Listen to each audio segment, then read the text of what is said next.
অদ্ভুত ধাঁচের ছেলেটিদের কলেজে যাওয়ার সময় রোজ তার বাইক নিয়ে দাঁড়িয়ে থাকতো তের বাড়ির গেটের সামনে। তে কথা বলেনি কতগুলো দিন, কতগুলো মাস। সেও বলতো না, দেখতো বাইকে বসে হয়তো ফোনে কথা বলছে, নয়তো এইজন ওইজনের সাথে কথা বলছে। কথা সে বলছে নয়, কথা তার সাথেই বলছে। তাকে খুব কম কথা বলতে দেখতো তে। যখন তে ট্যাক্সি পেত না, তখন তার সামনে এসে বাইক দাঁড় করিয়ে অবিরত হর্ন বাজিয়ে নির্দেশ দিত বাইকে উঠে বসার। তেও সাহস করে যায়। এভাবে একবার, দুবার, অনেকবার গেল। তের অভ্যাস হয়ে গেল, কিন্তু কোনোদিন কেউ কারো সাথে টু শব্দটিও করেনি। বাইকের মিররে হঠাৎ চোখাচোখি হয়ে গেলে দুজনেই আপ্রাণ চেষ্টা চালায় চোখ সরিয়ে নেওয়ার, কিন্তু অজান্তেই চোখাচোখি হয়ে যেত। চরম অস্বস্তিতে পড়তো তে। তার পেছনে বসে যখন তার পরনের শার্ট কোট আঁকড়ে ধরত, তখন লজ্জা আর অষ্টতায় নিজেই মরে যেত তে। যার সাথে এক বিন্দু কথা কখনো হয়নি, তাকে রোজ রোজ দেখা হয়ে উঠল তের অভ্যাস। তার বাইকে চড়ে কলেজে যাওয়া লোভে তে ট্যাক্সি ড্রাইভারের সাথে টাকার ইস্যু দেখিয়ে ঝগড়া করে দাঁড়িয়ে থাকতো। সে বাইক নিয়ে এসে দাঁড়াতো তের সামনে। তে উঠতে দেরি হলেই অবিরত হর্ন বাজাতো। তে ঠোঁট চেপে হাসতো তার চোখের আড়ালে। কলেজ থেকে ফেরার সময়ও তাই। তের বন্ধু বান্ধবদের সামনে তে লজ্জায় পড়ে যেত। ছেলেটা এমন কেন? এমন একটা ছেলেকে এসব মানায় আদৌ? ওই দেখতে তোর হিরো চলে এসেছে, তাড়াতাড়ি যা। বন্ধু বান্ধবের চিৎকারি সহ্য করে তে আবারও তার বাইকে চেপে বসতো। শাস্তি হিসেবে তার পরনের শার্ট বা কোট শক্ত করে টেনে দিত, আঁকড়ে ধরত, চিমটি দিত। একদিন, শুধু একদিন তাকে সে হাসতে দেখেছিল বাইকের মিররে। ছেলে মানুষের হাসিও এত সুন্দর হয়। তার হাসি দেখে তের রাগ কোথায় উবে গেল। এভাবে সময় যেতে লাগলো। তে ভার্সিটি পড়ুয়া একজন ছাত্রী। তের মাঝে বদল এলো, কিন্তু তার মাঝে কোনো বদল দেখতে পেল না। নিজ থেকে কখনো একটা কাশির শব্দও করেনি সে তের সামনে। তেও করেনি। তে কি অত সস্তা নাকি? একদিন বলে একটি হাঁচি দিয়েছিল শুধু, চলে এসেছিল। কি করবে?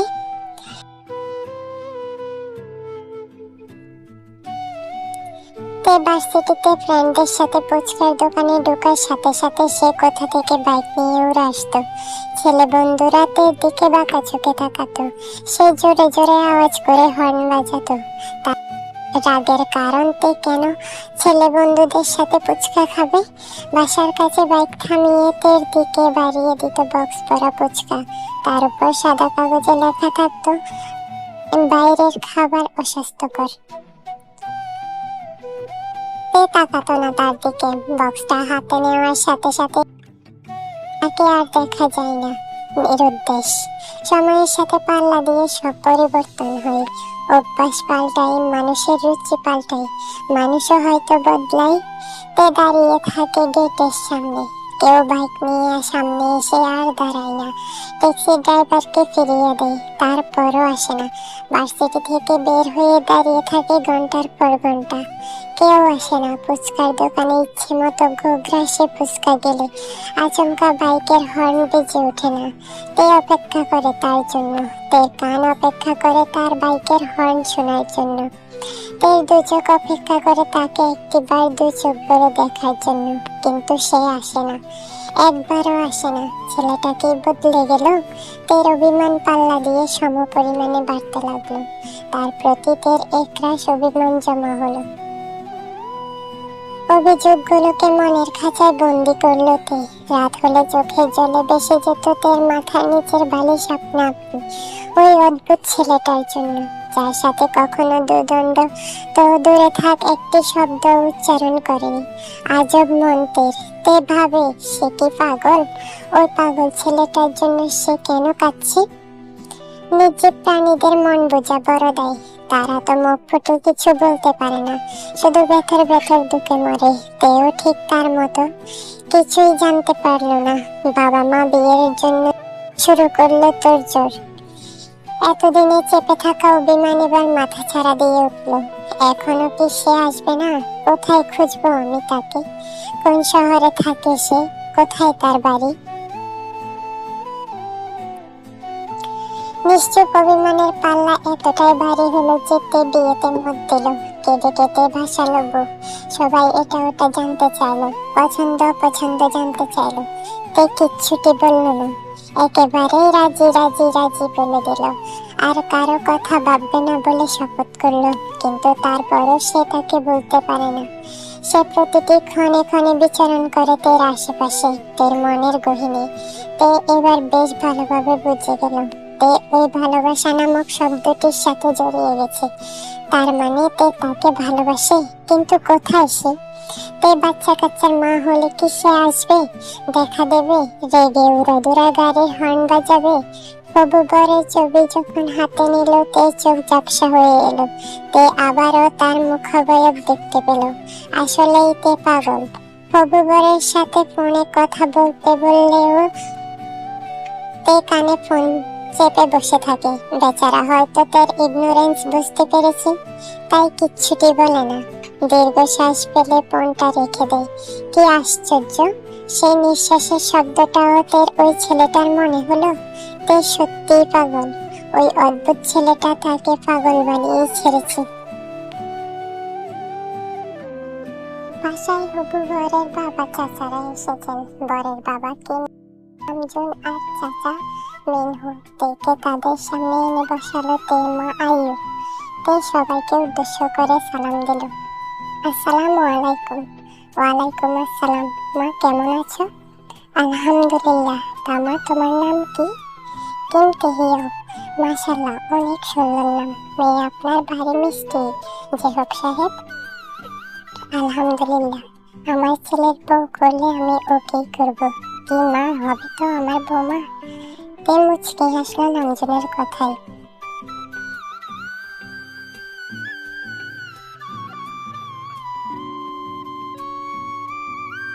তাদের সাথে বসা অবস্থায় শুনতে পেল বাসার নিচে গাড়ির হর্নের আওয়াজ।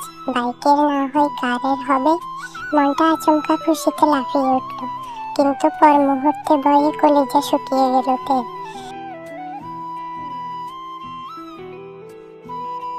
চেহব বিরক্ত হয়ে দারোয়ানকে ডেকে বললেন, বাসার নিচে এভাবে হর্ন বাজাচ্ছে কে? খারাপ লাগছে, বন্ধ করতে বলো। সবার সামনে থেকে তে উঠে দাঁড়ালো। বাবা, আমার ফ্রেন্ড, আমি আসতে বলেছি ওকে। পাশে বসা হবু শ্বশুর মশাই বললেন, যাও যাও মা, তোমার বাবার সাথে কথা বলবে। তে সেই শাড়ি পরা অবস্থায় দুরুবুক নিয়ে নিচে নেমে এলো। গাড়িটির সামনে গিয়ে দাঁড়ালো। দুই চোখ নিজের অজান্তেই টলমল করে উঠল। তে চোখে জল লুকালো। গাড়ির স্টিয়ারিং এর দিকে তাকিয়ে অবিরত হর্ন বাজিয়ে চলেছে একটি ছেলে। তের বাড়ির রাগ উঠল। ছেলেটির অবসরে আবারও বাসায় ফিরে এলো। বিয়ের ইনভাইটেশন কার্ডটি নিয়ে ফিরে এলো। সে তে এসেছে দেখেও একবারও কথা বলার তো দূরে থাক, চোখ তুলেও তাকালো না। তে নির্দেশ শুনেও গাড়িতে উঠে বসলো না। সে অবিরত হর্ন বাজাতে থাকলো। তে কানের দুপাশে হাত চাপা দিল আর না পেরে বলল, সমস্যাটা কি? কি আশ্চর্য! তে কথা শেষ করার আগে তার কণ্ঠস্বর শুনতে পেল তে বহু আরাধনার পর। তের কানে বেজে উঠল, কি সমস্যা? তে মুখ ফিরিয়ে দাঁড়িয়ে থাকলো। সে এবার গাড়ি থেকে নেমে তের সামনে সামনে এসে দাঁড়ালো। বহুদিন পর একদম সামনাসামনি চোখাচোখি হলো তের সাথে। তার সবকিছুই পাল্টেছে। দেখতে আরো সুদর্শন আর মান্যগণ্য লাগছে।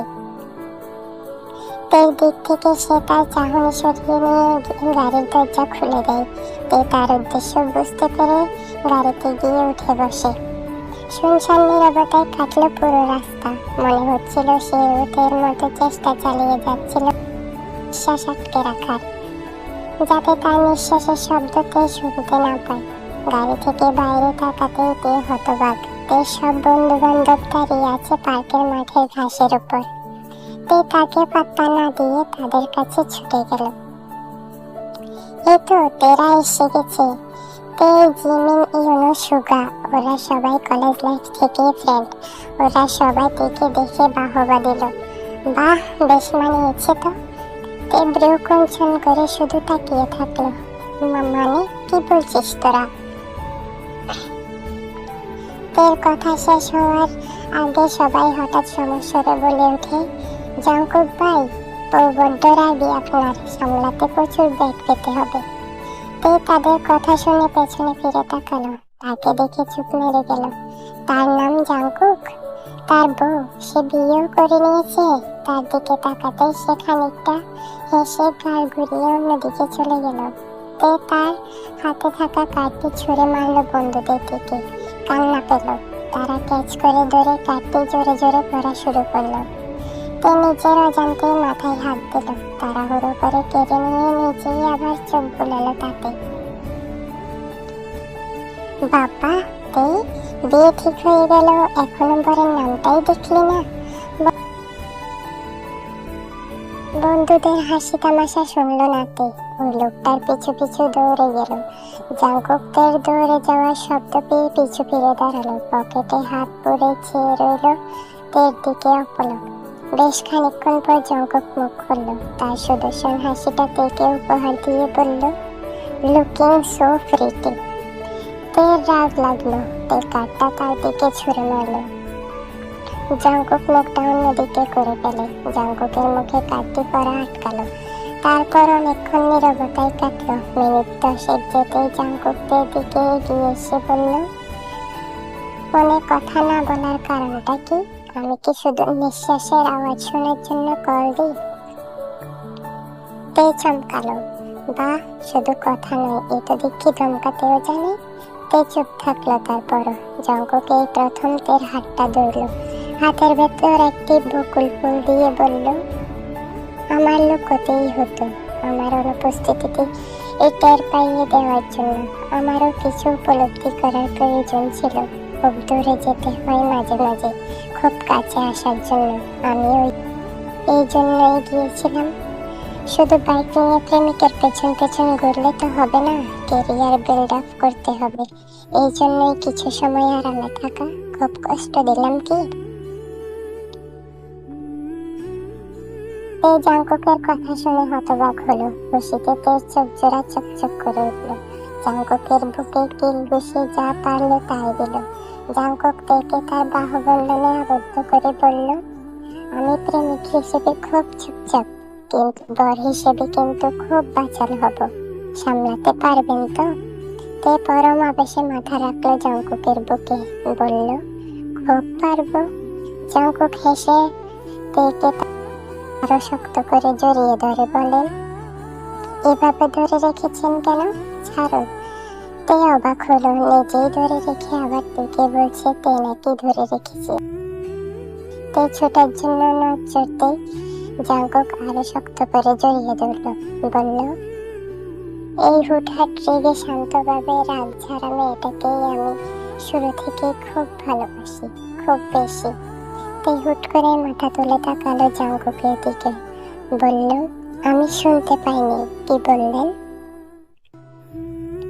জাঙ্কুক কিঞ্চিত হাসলো। তের মুখ দু হাতে আগলে ধরে বলল, শুনতে পাইনি নয়, বলবেন আমি এই কথাটি 1000 বার শুনতে চাই, 1,00,000 বার শুনতে চাই, কোটি বার শুনতে চাই, বারবার শুনতে চাই। তের মনের আকাশে রঙিন প্রজাপতিরা উড়ি শুরু করে দিল। গাছের ডালে বসা একজোড়া পাখি আনন্দে কিচিরমিচির করে উঠল। পার্কের গাছগুলোতে থাকা ফুলগুলো ধুলে উঠল, সুবাস ছড়ালো। লাল টুকটুকে শাড়ি পরে লাল গোলাপের পাপড়ি মোড়ানো বিছানায় বসে আছে তে। লজ্জা, ভয়, অনুভূতি সব মিলিয়ে তে নুয়ে পড়েছে। সত্যি কি সে জাঙ্কুকের বউ হয়েছে, নাকি এটা তার রোজ দেখা স্বপ্নের মতো একটা? রাত 12টা ছুঁই ছুঁই। দরজায় ছিটকিনি লাগানোর শব্দে মাথা তুলে তাকাইতে, না, এটা তার স্বপ্ন নয়, এটা সত্যি। জাঙ্কুক এসে বসলো তের সামনে। জাঙ্কুককে সামনে এসে বসতে দেখে লজ্জাবতী লতার নেই নুয়ে পড়ল তে। তের লজ্জা মাখা মুখ দেখে জাঙ্কুক হাসলো। কি হলো, এত লজ্জা পাচ্ছ কেন? জাঙ্কুকের কথা শুনে তে আরো নুয়ে গেল।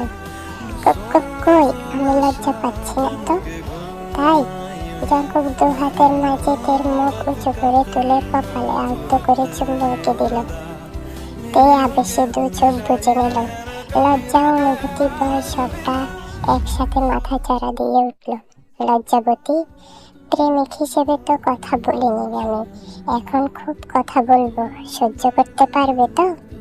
তে হালকা হেসে বলল, যদিও দুজনের কথোপকথন খুব অল্প, তাতে কি এই অল্প কথোপকথনে রচিত হলো এক নিশ্চুপ ভালোবাসার গল্প। তের কথা শেষ হতে জাঙ্কুক থেকে বুকে আগলে নিল আর বলল, ভালোবাসি আমার লজ্জাবতী, খুব ভালোবাসি তোমাকে। আমিও ভালোবাসি আপনাকে। দুটি ভালোবাসার মানুষ একে অপরকে ভালোবাসতে ব্যস্ত হয়ে পড়ল। দুটি মন, দুটি দেহ এক হয়ে গেল। অনুভূতির হালকা মিষ্টি যন্ত্রণায় জল গড়িয়ে পড়ল চোখের কোণ দিয়ে। পূর্ণতা পেল এক নিশ্চুপ ভালোবাসা।